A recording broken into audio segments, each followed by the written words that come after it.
Hi, I'm Dr. P.K. Talwar, cosmetic surgeon, New Delhi, and I'm practicing cosmetic surgery for more than 30 years now. Previously, I was attached to Apollo and Max hospitals, and now I'm running my own cosmetic laser surgery center at Greater Kailash Part 1, New Delhi. हमारे पास एक 24 वर्षीय युवती हैं, unmarried हैं, और उनका एक प्रश्न है कि मेरे ब्रेस्ट जो हैं काफ़ी हैवी हो गए हैं और मेरे पीरियड्स भी नॉर्मल नहीं रहते हैं, और क्या इसका उससे कोई संबंध है और इसके लिए मैं क्या कर सकती हूँ, ब्रेस्ट को मैं कैसे रिड्यूस कर सकती हूँ, उस बारे में बहुत वरीड है। तो देखिए, पहली चीज़ तो ये है कि अगर आपको कोई ऐसा हार्मोनल डिस्टर्बेंस है या कोई ऐसी प्रॉब्लम है जिसके कारण आपको ब्रेस्ट साइज बड़े हो गए, तो नेचुरली पहले उसको करेक्ट करना बहुत ज़रूरी होता है। तो ऐसे केसेस में हम लोग यूजुअली हार्मोनल आपका चेकअप पूरा कराते हैं और देखते हैं कि आपको कोई हार्मोनल डिस्टर्बेंस तो नहीं है। अगर ऐसा कुछ है तो पहले उसको भी हम लोग करेक्ट करवाते हैं, आपको एंडोक्राइनोलॉजिस्ट के पास भेजते हैं। और हाँ, दूसरा प्रश्न कि आपके ब्रेस्ट बड़े हो गए, इनको छोटा कैसे किया जाए?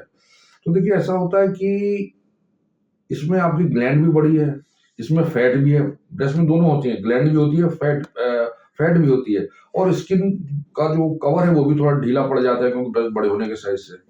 तो स्किन को अगर हम काटते हैं तो वहां पे आपको स्कार आता है।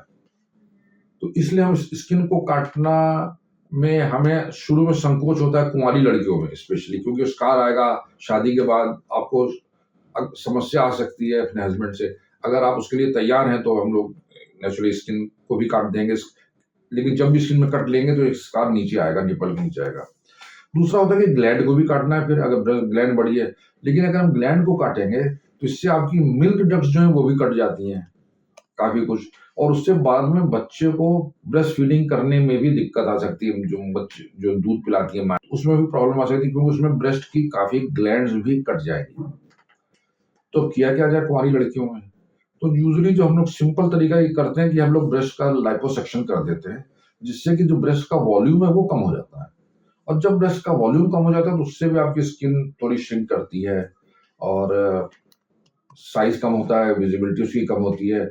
तो ये करके यूजुअली हम लोग उसको, जो मैं कहता हूँ बच्ची को, भाई तो अब तुम वेट कर लो, जब शादी का टाइम आए, शादी के बाद तुम आ सकती हो, क्योंकि अभी तुम्हें बच्चे को ब्रेस्ट फीड कराना भी जरूरी है, और हस्बैंड की परमिशन से ही आप ऐसा कोई सर्जरी कराओ जिससे कि ब्रेस्ट पे आपके स्कार पड़े। तो ये अलग अलग अप्रोचेस होती हैं, और हम लोग उसी हिसाब से सावधानी बरतते हुए पेशेंट को हर तरह की एडवाइस करते हैं कि उसके लिए क्या अच्छा है, क्या नहीं है, किस तरह का स्कार चाहिए और किस तरह का नहीं। अगर बहुत ही छोटा ब्रेस्ट है, ज्यादा बड़ा नहीं है, तो पेरी एरोलर अप्रोच से भी किया जा सकता है, जिसमें कि स्कार सिर्फ एरियोला के ही चारों तरफ आता है, जो कि काफी कुछ एक्सेप्टेबल भी रहता है।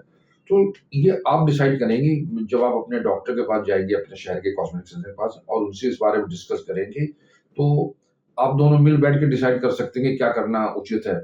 यूजुअली अगर ब्रेस्ट रिड्यूस करना है तो मैं यूजुअली कुंवारी लड़कियों में स्किन काटना पसंद नहीं करता हूँ, और इसीलिए मैं ग्लैंड को भी काटना पसंद नहीं करता हूँ, भाई मिल्क की प्रॉब्लम ना आए या स्कार ना आए। लेकिन अल्टीमेटली है कि once patient comes to us, we discuss all the pros and cons, और उसके बाद फिर हम लोग एक डिसीजन पे पहुंचते हैं और एक जो सॉल्यूशन तैयार करते हैं उसके बारे में। और कोई प्रश्न है आपका जो आप हमारी टीम से पूछना चाहते हैं तो आपका स्वागत है। हमेशा की तरह हमें बड़ी खुशी होगी आपके किसी भी प्रश्न का उत्तर देने में। और अगर आपको वीडियो पसंद आया तो कृपया से लाइक और सब्सक्राइब करना ना भूलें। Thank you very much.